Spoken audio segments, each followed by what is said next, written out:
Welcome, everybody, to the Super Connector, where we talk about all things related to the world of influence. Everything from sales to leadership, personal branding, entrepreneurship, and my personal favorite, how to win friends and influence people. Today, we have a special guest, Michael Oliver. Michael has 44 years of sales experience, with 26 of those years as a coach and mentor to thousands of salespeople, coaches, and business owners around the world. He has a very specific way of approaching sales by using his natural selling conversational dialogue, which is a proven neuroscientifically supported approach that creates immediate rapport and trust and allows potential customers to willingly influence and persuade themselves to listen and buy from you, which sounds very interesting. He's the author of a best-selling book called Why to Sell the Way People Buy. So, Michael, I'm so happy to have you on the show. How are you doing? Thank you. Yeah, great. Thanks, Stephen. Appreciate that. By the way, the best-selling book is the first book I wrote when I was involved with training distributors in network marketing. So, and that was actually called um, How to Sell Network Marketing Without Fear, Anxiety, or Losing Your Friends.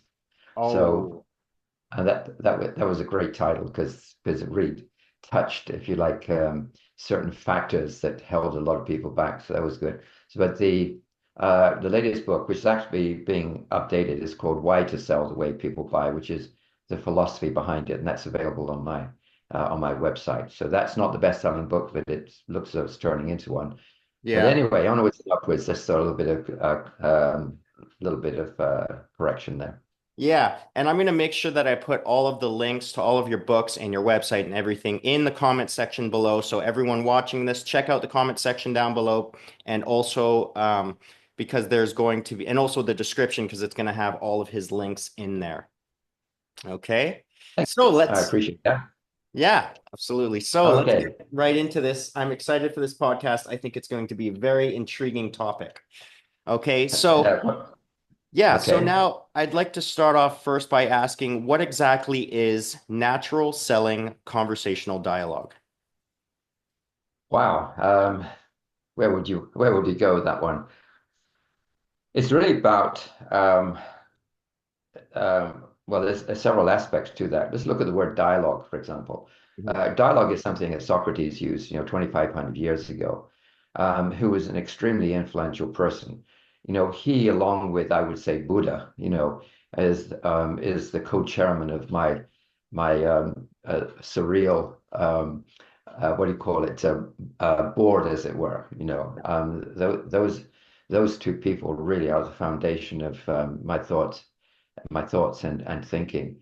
And Socrates never tried to persuade people based on his own point of view. What he did was to ask questions, and he asked the types of questions that allow people to think about their present situation, allowed them to challenge what they were thinking, allowed them to challenge their beliefs. Bertrand Russell, who another person I follow, he was a philosopher and politician in the UK in the last century, said, I've never died for my beliefs. I could be wrong. And that's a very profound statement for me because that actually ground in that while I have beliefs and we all have beliefs, is that it's important for me not to get stuck in my beliefs. In other words, if I'm having a discussion with someone and they can come up with a different, what makes sense point of view, let's say sort of your unconscious point of view, uh, I will change. I will adjust my thinking. So if you look at politics, for example, I'm neither left nor right. I know I'm not even necessarily in the middle. I'm a mixture of both, like most people. But I do hear things on either side. But instead of just condemning it outright, I'm curious to find out what is the thinking behind them. What is the thinking behind what people say? And in sales, for example, what people say isn't what you necessarily think they're saying. In fact, I have a saying is that people don't think what you think they think, and your thinking can get you in your own way because they don't. People hardly ever think what you think they're thinking. Now think about that for a moment. Because if you can remove that whole concept of of um, of thinking that you know what they're thinking, then you're a step closer to removing any fear or tension or friction in a sales call. I'll give you an example. If you're thinking that they might put up resistance, they will put up resistance because of what you're thinking. If you remove that thought and replace it with a different thought, that resistance won't be there. Now, when I say resistance, what I'm talking about is in your face resistance. There's a good chance when you call someone a cold call, for example, they might say, well, there might be some initial resistance because they know that they don't know you, for example. But that resistance is quite natural. They might be busy. They might something might be going on in their lives, something like that. But it's the way you set up that call with regards to what you're presently thinking, where you're coming from, and you train your unconscious to do that. And so instead of thinking in terms that there might be, you can think in terms that there might be some kind of resistance. So you think in terms, I need to be able to convey something that creates a what's in it for them, not what I'm all about and what's in it for me. And that energy needs to come across, and people will pick up on that energy before you even pick up the phone because it's all about you. There's no such thing as rejection in natural selling. It's about you create that resistance, you create those objections, you create that resistance, and you can create anything that you want if you believe that you are your own creator. So why not create something different? Now, Michael, when you say that, it sounds beautiful. I was just thinking about cold calls that I was doing a while ago, B2B, just speaking with gatekeepers all day. I wish I tried everything. I tried relaxing myself before the call, having a cheerful voice, and then I tried to have just more of a natural voice and not try to pretend. And then also other times I was just completely flat because I really didn't like what I was doing. How does a person put themselves in the right frame of mind to so that when they get on a call, the person they're speaking with, the gatekeeper, will not feel sales resistance? How how can that be done? Because I would love to know. Well, I mean, here's a clue. I mean, let me just say first of all, and I mean, this is a sort of unshameful plug, but that type of thing is in the book, Why to Sell the Way People Buy. That title is going to change a bit actually over the next couple of weeks, but the content's the same. It's about where you're coming from, the philosophy. So think in terms like this. It's mindset first, skill set second. Um, it's actually natural selling mindset first, skill set second, because no one ever teaches this stuff because people aren't really aware of how to. Just to give you a bit of background, quick background, I'm a certified trainer with Deepak Chopra, the Chopra Center. I took a course, a series of courses called The Seven Spiritual Laws of Success in Yeah. the Workplace, and I actually taught natural selling and the seven spiritual laws of success at the Chopra Center many years ago. And so it's coming from a very much a different place. It's coming from the sort of the inner side of oneself. Um, so so first of all, the book that ebook, um, and I mean it's only $7. It should be $700, but or 7,000. I don't know. But anyway, it's just there. That's what I chose to put it at. That will give you a lot of philosophy. However, to answer your question, so one of the things to do is to remove all the stuff that you were talking about. It's very mechanical. I'm trying to. You're saying I'm trying to get to stay calm. I'm trying to do this. I'm trying to do that. Okay, this is all. This is all your conscious mind. This is your logical self trying to tell you to do something when your unconscious mind, sometimes in other words, your subconscious mind is actually instructing you something different. So your unconscious mind is the driver. Your unconscious mind determines what you think, how you look at things, how you perceive things, your prejudices, your everything. It's all there. It's a great master if you can master it. Your your conscious mind, which is your logical mind, is a great servant, but it's a lousy master. It's a terrible master because it takes instructions. But there is a certain amount, a percentage in your conscious mind, call it 5% or whatever, okay, that allows you to question what's going on. And so the first step to change is awareness. And you can actually start changing the way that you think and feeding back along the same neurological channels to your unconscious mind, instructing it to start thinking differently. And a lot of that comes through being able to start thinking differently. A lot of it comes through just taking action on what you've decided, to learning, like natural selling as a course is experiential. It's not intellectual. You actually have to do it. You have to experience it. When you experience it, you go, whoa, that's interesting. I never knew that. That person responded to me in a entirely different way than they have in the past. And that experience feeds your subconscious to teach it that, in fact, this is the way to go. But here's a simple thing you can do. Instead of thinking to yourself that you have to do all those things that you're talking about, instead of thinking to yourself that you have to make a certain number of sales today, or that you have to call a certain number of people in order to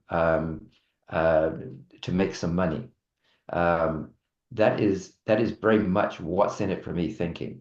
And that energy comes across the other person and it will reflect the words you say. There's another saying I have is that the words you say give you away.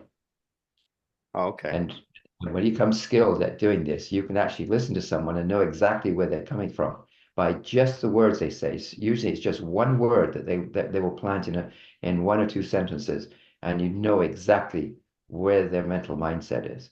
You can get that skillful. So instead of doing that, what you say to yourself when you get up in the mornings, I need to make a number of calls today, because you do. I mean, that's what you're doing, to find out if the people I'm calling have the types of problems that I might be able to help them solve. And that's your mantra, to find out if they have the types of problems that I might be able to help them solve.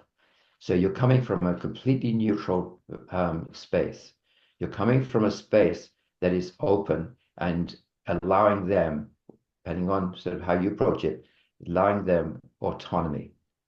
And when you do that, they pick up on that. The other person picks up on that. Now, you obviously have to work out what you're going to say, but you're going to say it in a way that is going to, or use words that is going to be attractive um, rather than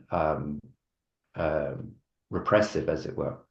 So even with calling gatekeepers, gatekeepers there. Is an interesting word because it implies sort of they're there to block you, but Yeah. actually they're not. They're there to make sure that you're not going to waste somebody's time, for example. And so there's a way of talking with them, depending on the context and situation.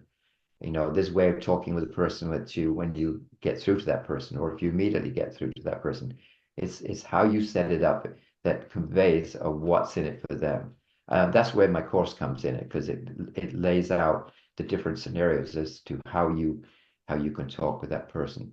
So that was a very long way to answer your question, but that mantra will help in calming you down and allowing you to start rethinking where you're coming from and what it is you're going to say and where you're going to and how you're going to say it. Does that make sense? Yeah, that was a lot of information, and I wrote down a number of things here that I want to address. But first of all, I'd like to say thank you for that explanation, because there are many people watching this podcast, like I said before, are going to be relatively beginners in sales, or at least beginners in remote sales. That's kind of the community that mostly watches me. And they do experience a lot of imposter syndrome or anxiety or nervousness when they are calling.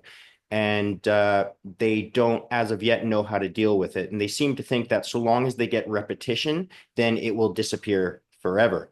But it seems to me like they need a heck of a lot more than just repetition to get rid of that nervousness. It seems like they need an entire mindset change. Would that be the best way to put it? It's 100% mindset, what I call Yeah. natural selling mindset. And it's natural selling mindset first, skill set second. You can do well with skill set. Uh, However, if you want to become super successful and be relaxed and calm and create so basically good relationships. And I'm talking about trying to force the relationship at the beginning, which is what a lot of sales programs talk about. It's just that the relationship will come naturally.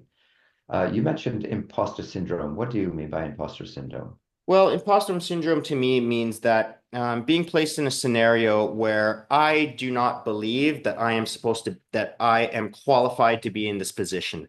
Therefore, I should not feel confident. And it is Oh, such a limitation to experience because it's a self-imposed limitation. yeah. The interesting thing about that, thanks. I thought it was what you said, but I wasn't too sure. Now notice I've done that. You said something I didn't understand it, so I asked you about it, and from that, something very powerful can come. All right. So um, it's not an unusual thing for that to happen. The feeling that you're not worthy because you don't know enough. The Yeah. thing is, you don't really have to know very much. You just have to know the right things. When I was about 19, 20, I was invited because I did a lot of sailing. I was invited to be the seaman instructor for a month on a 220-foot, three-masted square rig schooner around Scotland, and I had 30 trainees follow me. And I arrived there a day early, and the mate showed me around the ship, up the rigging, across the spars, and so on. And then on the deck, he demonstrated to me how you hoist a trysail, a loose-footed trysail. And this is a trysail which goes up on its own, has no spar attached to, but is attached by various lines. And then how to bring it down, how to roll it up. And I looked at him kind of in exasperation and said, "This is great. You know how to do this. I have a rough idea, but how am I going to teach the trainees this? Because, and there's so much that's going on. I just don't know anything about this boat. And I'm trying to learn it within just a few hours. And these guys coming over next day." And he looked at me, he said, Michael, he said, "You know enough." He said, "And also I'm here anyway to be part of this. So anytime you don't know, I'm here. I'm always going to be here." He said, "But here's the clue." He said, "You only need," and I remember these words so well, "you only need to know about 15% more than the person you're talking with, and they think you're a genius." Now, whether it's Right. 5%, 15% or not, I don't know. But it's just about knowing the right stuff and knowing when to back off and find out more. For example, when I used to do workshops around the world, people would ask me a question in the audience because I would keep it open. It wasn't me just structuring presentation. I had an idea of what I was doing, the direction I wanted to go in, but it was about freely with the audience interacting. And someone would raise their hand and say, "Well, Michael, so what do you do about, or what do you say, or whatever?" And I'm thinking, now this is something I'm going to be talking about later, but I'm going to bring it into this moment because it's all a present moment conversation. And so they asked me a question. Sometimes I didn't know the answer. So I would then put it out to the audience and say, "Well, let's see what the audience thinks." And someone in the audience would come back with an answer, and I go, "Fine, that's great. That's the one that resonates with me. I just learned something." I said, "Well, how does that work for you?" The guy or lady would say, "That's perfect." I say, "Perfect. Let's move on." So it's a matter of sort of being relaxed and allowing the other person to also help you work out what it is that needs to be said to them. It's not manipulation. It's a two-way street. Here's an example. I'll call an organization and say, "Tell me more about whatever." And they'll give me all the information. I'll ask the questions to the best of my ability. Then I will ask this question: Is there anything that you know of that I should have asked that would help me to come to a conclusion? And invariably, they'll come back with something. "Yeah, there's something actually," and they'll give me some more information. So it's really a free flow of ideas. It's about interacting Socratically with people and working with them, allowing them to work with you, and keeping very open about it. So from that point of view, um, about understanding this imposter syndrome is to let it go, is to literally let it go, and don't be somebody that you you're not. Very early in my stage, when I was struggling with this, exactly the same thing. I've been there, done that, Mhm. struggling the same thing. I was told by my so-called mentors, well, it's like acting. You just want to be like an actor. You step into that actor persona and you become that actor and you deal with overcoming objections and closing and all that sort of stuff. But inside of me was saying, I don't want to be an actor. I want to be me. I Yeah. want to be my authentic self, and I want to do the best that I can coming from my own authentic self. And that's what sort of drove me, one of the things that drove me towards natural selling. Another long way of answering your question there, and I really apologize, but it kind of All triggers right. off things in my mind. Yeah. So a number of things which I picked up you were talking about is you said that it was mindset first and skill set second. Do you think that selling a product that for a salesperson, selling a product that they love is even more important than the skill sets that they have because it will show in their mindset? Interesting question. Never been asked that one before. So let me just sort of tap into the outer world there. My sense tells me is that, phrase the question again so I can address it more precisely. Okay, so It's you about, said, yeah. loving the product and Yeah, so you said that it was mindset first and skill set second. So would you yeah. say that it is even more important that a person is selling what they love than the skill sets they have in sales? Oh, kind of yes and no answer. I think you have to like your product or your service, and it has to somehow resonate with you from the point of view that it's that it's honest, uh, that it can bring value and so on. And most products, most services do. Um, However, it requires a little bit of skill to be able to convey or be able to find out whether that product or service is a fit for the other person. So here's the danger point is that you can be overly enthusiastic about your product, and your enthusiasm can be an asset. It can also get in your way. Okay. Okay. So your enthusiasm can be an asset that can also get in your way. So you can be enthusiastic about your product. However, in my world, it's better to hold it within oneself, that enthusiasm. In other words, I love this product. I mean, I love natural selling. Is it for everyone? No, not necessarily. I had someone came up to me one time on an airplane, and a student of mine who we just happened to bump into, and he said, "Oh, I love natural selling. Everyone should be doing it." And I looked at her and I said, "Everyone?" And she looked at me and said, "Oh, right. Yes, perhaps, perhaps not everyone." In other words, she was attached to the natural selling process, and I'm not. If you Yeah. get what I'm talking about, I'm not attached. It's like it's there, it's available. If it resonates with you, take it, run with it. It will work, and it will take you to the moon. But is it for everyone? Probably, but I'm not going to say it is. Great. And another thing that you touched on, a conscious mind and subconscious mind. And you had said that, do you believe that if the subconscious and the conscious mind are out of alignment in their beliefs, is that what creates the tension and what creates the, how should I say, the nervousness or the what's in it for me? And so that makes it come across very bad to the prospect or potential customer. Yeah, I mean the conscious mind is for many many people is in conflict with the subconscious or vice versa. Uh, the conscious mind is a result of everything that we've been taught and accepted in the past. When we come into this world, we basically know nothing. Um, we have, in a sense, sort of unconscious incompetence, Yeah. which is, all right, you understand that part, which is basically a happy person. I mean, look at babies, they're happy, smiling. Yeah. So they Yeah. don't, they don't know anything, right? Um, and then we strive to get into a conscious, we become sort of consciously incompetent.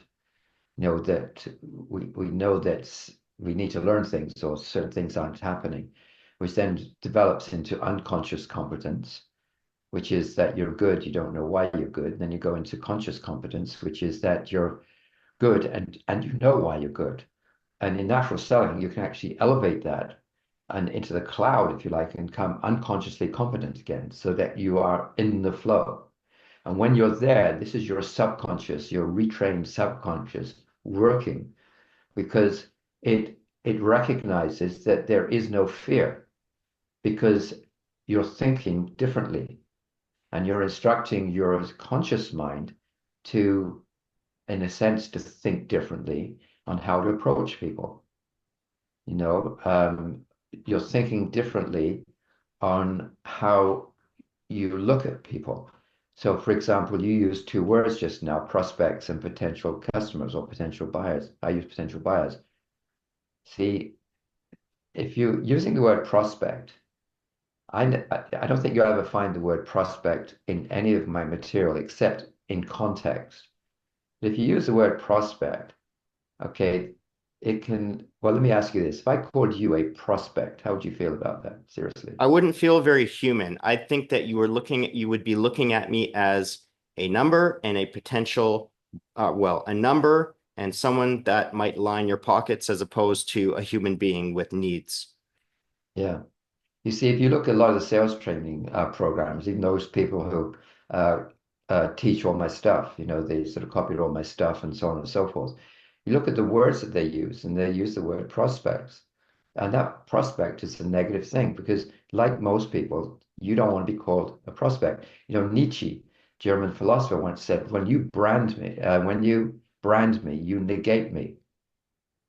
In other Okay. words, I'm not a prospect, you're not a prospect, we're both people. So here's another clue to start looking at the words that you're using, because those words are words that you've accepted and your subconscious is pushing them back to you. So choose not to use a word like that. Choose to use the word potential partner, potential customer, potential buyer. All right. Because I mean, it still ring things a little bit, but it's a softer way of looking at someone. Yeah. Okay. So all the people I talk with are potential buyers. That's how I refer to them. So so the words you say give you away. So choose your words carefully because as you start changing your words, you're telling your unconscious mind, hey, prospect is no longer acceptable in my world. And after a while, you just automatically start using different words, and there are a lot of different words, such as um, look at the words in a lot of programs, sales training programs they use, such as getting the sale. Yeah. Getting the sale. That's a giveaway. Getting the sale, or as some people who I talk with say, I'm trying to get someone to do something, and I listen. I say, you used a word there. What do you think that word was that gave you away? Get. And I Get. think about it. They know enough about me. They go, get. I use the word get. And I say, yeah. So who's the focus on? You getting what you want, or you helping them get what they want? It's like Mhm. bingo. It snaps in their mind. Say, okay, so how would you rephrase that? And I help them rephrase it and to start using that as a phrase because that's how you feed back to your unconscious mind. Does that make sense? Yeah, that does. It does. And I do like that model of the conscious, unconscious incompetence and so on and so forth down to conscious competence. And I personally believe that the conscious incompetence is probably the most important part because it requires a lot of humility on my part when to say to myself, I don't know something and so I need to learn. But it is freeing because it makes me realize that I can listen to someone uh, better and to a mentor and get better myself. See, you just hit one of the nails on the head. It's freeing. Letting go. I mean, but a major part of natural selling, and again, I talk about in 5 principles in my ebook. The first principle is about detachment, is about letting go of your beliefs, your prejudices, your ideas, letting go of the need to sell, the need to get your point across. I mean, you can Yeah. get your point across by phrasing it as a question rather than telling somebody. So it's about detaching. It's really a major portion of that. And that is a really insightful aspect of natural selling, is understanding how to do that and then focusing on your purpose. What is the purpose? I used to ask questions, I still do to a certain extent, but in workshops, first thing I'd ask, I'd raise my hand and say, so first thing I would say to them, so say the first thing that comes out of your mind. Okay. Don't think about it, just say it. The question is, what's the purpose of a business, any business in the world? And to be split into two. People would say to make money, make a profit, whatever, and others would be to help people. And so that gives you an idea of where people are coming from, if that makes sense.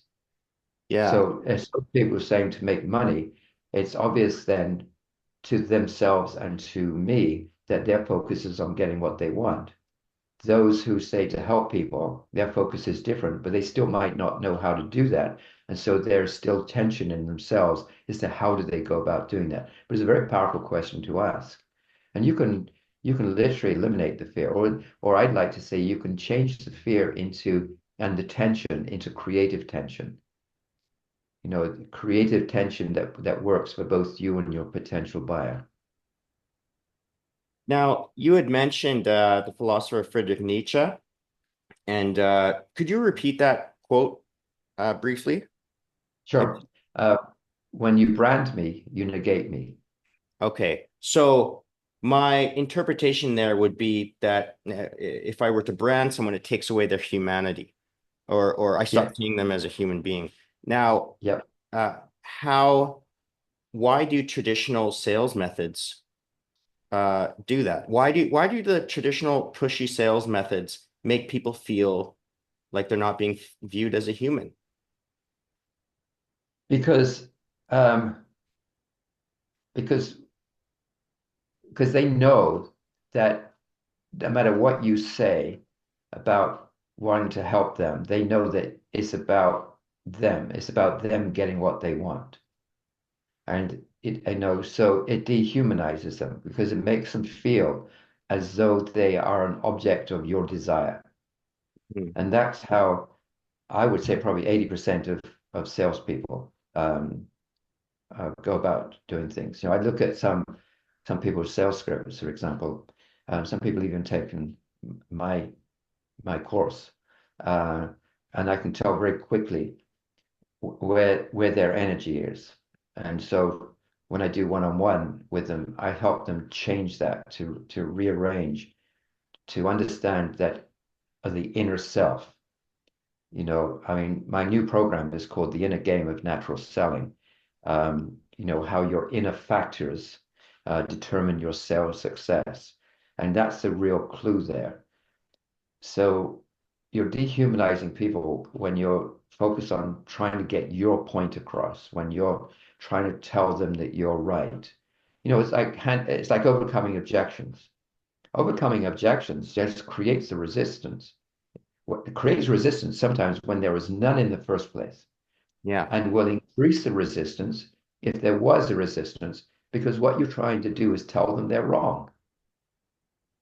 It's like the feel, felt, found. I know how you feel, Stephen, but what many people have found was, I know many people felt the same way, but what they found was closed to the sale. Okay, so what I'm doing is I'm pushing back to you and saying, I'm not listening to you.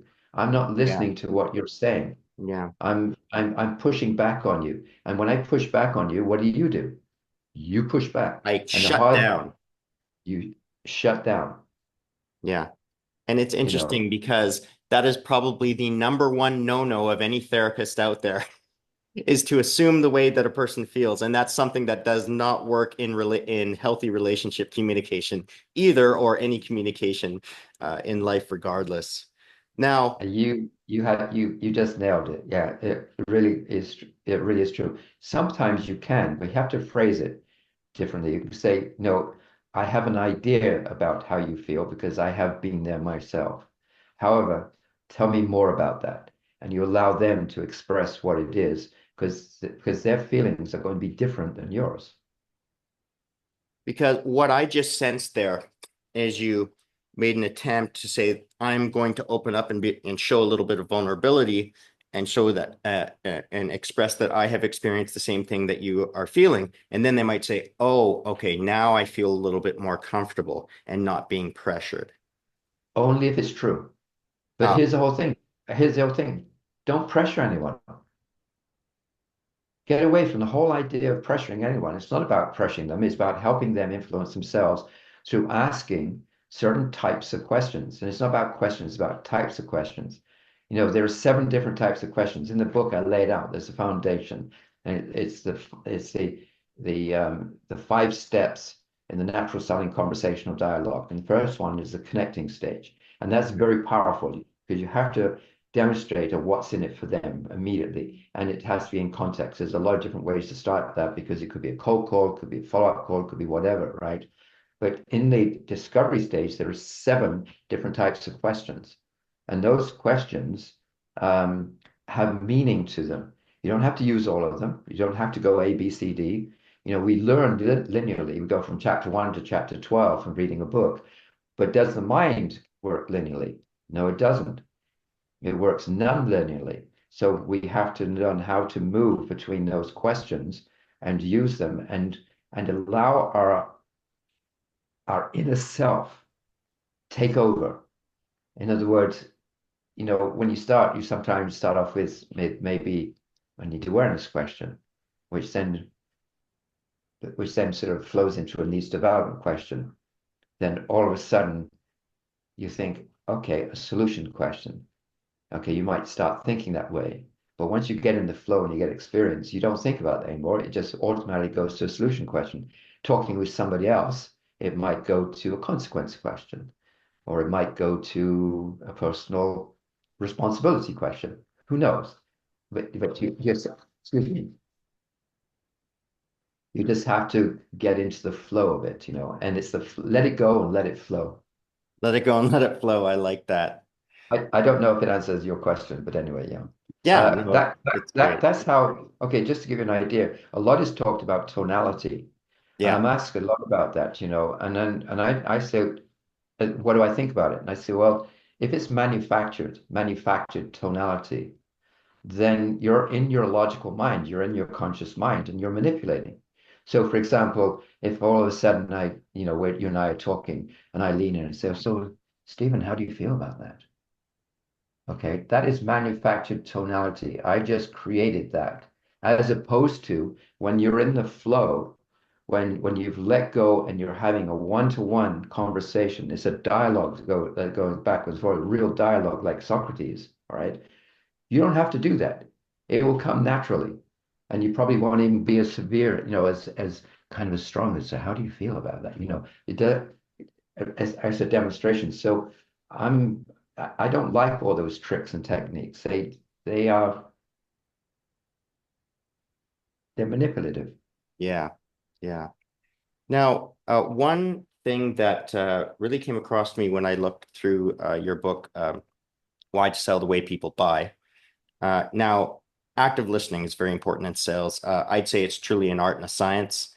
So, Yeah, yeah. so in your book, Why to Sell the Way People Buy, you have 5 principles in there. One of them is listen actively to what is meant and not just what is said. So can you elaborate on that and also maybe give Sure. some guidance as to how we can do that? It's actually the fourth principle, listening to what is being meant, underline the word meant, as well as what is being said, Okay. underline the word said. All right. Said is logical. Meant is emotional. Yeah. Meant has specific meaning to that person. So I could say to you, Stephen, what would make you happy right now? Come up with an answer. Right now, just a great podcast. Really. Okay. Yeah. All right. Now I could ask somebody else, another podcaster, exactly the same question. All right. And then I could follow up with another question, and it would mean different to you, at, to you and them. Hmm. All right. So the whole aspect is that you just told me something logical. It's just logical. Um, half a dozen podcasters like yourself could say exactly the same thing. Now, if I respond to that, I'm responding to your logical answer. And so it's not just what you're saying, it's what you're meaning. Okay, so I could then ask a question after that, which any type of question which come up, which would be something right. Um, so what does a successful podcast mean to you, Stephen? And you'd come up with an answer. If I asked the same question of somebody else, they would come up with a different answer. Yeah. Or they might come up with exactly the same answer, but in fact, they're meaning something very different. And so that's the meaning side. That is the emotional side. Um, One thing that I do in the course is that, and what I do in my own world, is that literally with 5 natural selling questions, I can determine a person's logical their blueprint, their buying blueprint, their Yes. complete buying blueprint. Just 5 questions. Their outer logical reason why they want something, their inner logical reason why they want something, and their inner emotional, subjective rationale why they want something. And so, and in 5 questions, and in 7 questions can find out how serious they are about wanting it. Mhm. Um, and so it's really a matter of understanding that um, that it's layers. It's layers. It's like I call it sometimes drilling down deep and fast the hot buttons. So imagine an oil rig, for example, on top of the land, okay? And Yep. then you've got these different layers. Where these are different answers until right at the bottom here, you've got the oil. I know it's not a great subject nowadays talking about oil, but never mind. It's still there, and we're still going to use fossil fuel for some time to come. But this is where the gold is. This is where their thinking is. This is where their rationale is. This is their personal reason why they want something. The personal reason why they want a certain car and a certain color with certain features and so on and so forth. And at the end of the day, they will want them for an entirely different reason than anyone else. And if you ask them, and you know how to ask them, they'll tell you. So there's no presenting because as they tell you, they're listening to who? They're listening to themselves speak and they're feeling what it's like to be there. They're feeling it's all a very present moment conversation. So they're bringing the present into the present, past and future, sorry, into the present moment. When you talk about asking these questions, such a big part of what you do. It's interesting because I had teachers, I think the best teachers that I had would ask questions which would force me, well, not force me, I shouldn't say force. They would make me use my critical thinking skills, and then they would Yeah. ask another question, and I would come to the answer myself, Michael. I would Yes, come to the answer. that's it. Is that something that you experience? That's Speaking to, exactly the process. yeah, So there's a tagline to have people have all the answers. All you need are the right types of questions. yeah, And those teachers that you admired probably Socratically helped you go through a thinking process that you started critically thinking about what it was you were thinking or didn't know about to allow yourself to come up with the answer. And as you came up with the answer, who owned it? me, Who owned the answer? You did. yeah, Whereas if the teacher told you the answer, who owned the answer? the teacher. The And teacher. I may never learn anything from that. In fact, I'll probably forget about it later. Precisely. Yeah, When you say it, they can disbelieve you. When they say it, it's true. That's another one of my sayings. yeah, When you say it, when you tell them, they can disbelieve you. When they say it, it's true. They believe it themselves. So you allow people to come to their own conclusions, basically their own logical conclusion based on sort of the emotion of of why it is why it is of what they want. And many times when you start a conversation, they don't even know what they want. You can start a cold call and start yeah, in such a way that will help them discover that in fact what they're presently doing might be working, but it could work a lot better because you've got a better mousetrap for them. yeah. But you can't tell them that. You have to allow them to come to that through the way that you ask your questions. That's a good one, Stephen. I like that. That's cool. Thank you. And so how, this is a great question for this time because the digital world has changed the landscape of sales and marketing. Of course, it is still sales and marketing, but how do you think, especially within the last 10 years, that the effect on the perception of sales and marketing from potential customers has changed, uh, over these last 10 years where there's just such a massive influx of marketing and sales coming at people on a daily basis through Instagram, Facebook, and other social platforms. So you put the question in the front there. I'm not quite sure. Give me the question again based on Okay, what you just said. so yeah, I suppose I need to work on my questions, shouldn't I? Oh, no, no, no, no, no. That's okay. It's just that there was a lot of follow-up on the question, and I That's was right. concentrating on that just to see where you're coming from. Yes. So put it How into a question. how do you think I'll phrase it this way.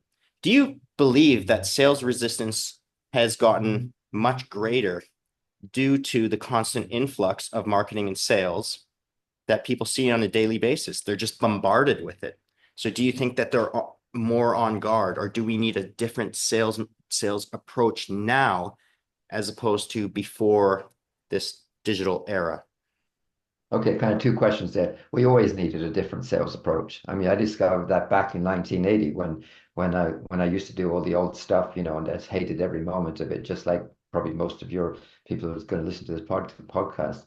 With regards to is it more difficult, is it more resistant, something like that? I choose not to think so. Right, right. I mean, it might sound a bit crazy, but um, it was like um, uh, there's a couple of things that come to mind. Is that I'm originally from England, from UK, Yeah. and I was listening to something about 20 years ago when the Queen, when she was alive, was at a Christmas event, and she was back on stage just to say something, and it had all these little kids around her, and one of the kids said to herself, "So, do you believe in Santa Claus?" He goes, "Do you believe in Father Christmas?"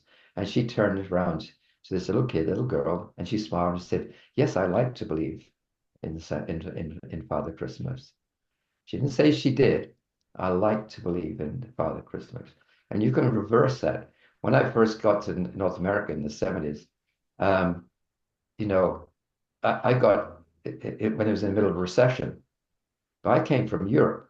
I mean, if you want to know about recessions, go to live in Europe because whenever there's a recession in Europe, it's a recession. You're affected. And I just got right into it. Loved the culture, loved everything about, um, the way of life, the ease of doing business, and so on, and just sucked it up like a sponge for 2 or 3 years.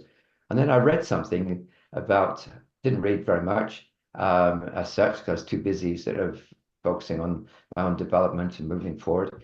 And then I read something about, that the recession had just ended. And I looked at it, I thought, recession? I didn't know there was a recession. It's like it's all relative, because I compared it to something where I came from, and there was no recession. I was doing very well, not as well as I would do later, but I was doing very well, very comfortable, and so I sort of think in terms of maybe there is more resistance. I choose not to go there because I choose that because where I am with natural selling and knowing how I can go about it, it's irrelevant. It's irrelevant because it doesn't change the skill. The skill set is there whether there's a recession, no recession, whether the world is in a hell gone to hell in a handbasket or whatever. It doesn't matter because I'm peaceful within myself and I know how to be able to communicate what it is I'd like to convey in the world of selling. I'm very careful to say about that in the world of selling. Now, it's been such a great podcast. There is one final question I always ask everyone that comes on the show because my main audience tends to be people that are beginners in sales or they're at least beginners to remote sales. Many of them haven't even started their first position, or many of them have come to their first school. and they're just starting to learn. What are some words of advice that you could give to those people that are starting out, having a little bit of a tough time, trying to push through, maybe feel a little bit lost? What words of advice would you have for those people watching right now? Just keep going. Just keep going. Many years ago, when I first started doing this 27 years ago, I struggled a bit, because all sorts of stuff was coming up. And I was talking with one of my mentors in a bridge just close by here, walk along, and I said, Jeffrey, I said, I'm struggling, and I don't need. Sorry about that. I said, and don't give me your psychological Socratic questions. Stuff like, just give it to me straight. I Yeah. said, I feel as though I'm in a tunnel. I'm in a dark tunnel. I said, a lot of people can see the light at the end. They're not sure if it's a train coming at them or whether it's a real light. I say, I see nothing. And it's really kind of disturbing me. And he just said, keep going. He said, just keep going. And I did. And I was out of it sooner than I thought, because that was a piece of advice that really, really helped. Keep going. Here's another one too, and it's not mine. I got this from somebody else a long time ago. It's like, you don't have to get it right, just get it going. Find something that resonates with you, a product or service, and then find the approach that resonates with you. It doesn't have to be right overnight. Just just progressively move towards. Deepak Chopra talks about happiness, and goals. He said, it's about happiness is really about is about the realization of worthy goals. So it's like one step at a time. Set yourself a worthy goal, which is like having a stick in the ground 100 yards or 100 meters away and trying to throw a ring over it. You're going to miss all the time. But thinking like this, bring that stick into 1 meter or 3 feet, and you can lean over and you put the ring on there. You step forward and you do the same thing. And before you know it, you have reached that 100 meter, that 100-yard goal there. But do it progressively. Don't beat yourself up. Learn from it. There's another thing, is that rewind the reel. Maybe you had a conversation and it didn't go well for you, didn't go well for the other person. Don't beat yourself up. Just go, okay, where did that falter? And then wind it back, get rid of that movie, just get rid of that movie and play something else. Ask yourself the question, what would I have done if I had the time to think about it? Or what would I have said or asked if I had time to think about it? And do that one thing and just progressively move forward doing that. So there are basically three things that I would say. Does that answer your question, maybe? It definitely answers my question, and that was very helpful to me as well, because there are times when I feel that way as well, and I just have to say to myself, just keep going regardless. And the mentors that I have in my life, and family members especially, that are closest to me and most helpful, say the same thing to me, and they always have positive words, and they just say, "You've gotten out of things before, you're going to get out of this as well. You're going to succeed. Just do it one day at a time." And that has really gotten me through a lot. Michael, I really appreciate you coming on. I think that there was a tremendous amount of value that people are going to get from watching this. And now I don't have tons and tons of viewers for this podcast, but the viewers that do watch are very in tune with what I'm doing, and they often send me messages saying thank you very much, because that really changed my perspective on things, and it's really giving me motivation and making me feel pumped up. And so those when I get messages like those are the most fulfilling things that I experience here. We had intriguing questions, intriguing answers. You're a very intriguing person. And for everyone watching, please check out all of the links that I'm going to post below in the description and in the comments for Natural Selling and for Michael Oliver's website. And thank you so much for coming on. I'm going to wrap it up. And we just say wave goodbye to the audience right before we go out. So goodbye to everyone. Okay, goodbye. And thank you, Stephen. The privilege was mine. Thank you so much. And good luck to everyone. It's the greatest profession that you can have, selling. Is just learn how to do it, and you're made for the rest of your life. Great. Thank Thank you you. so much.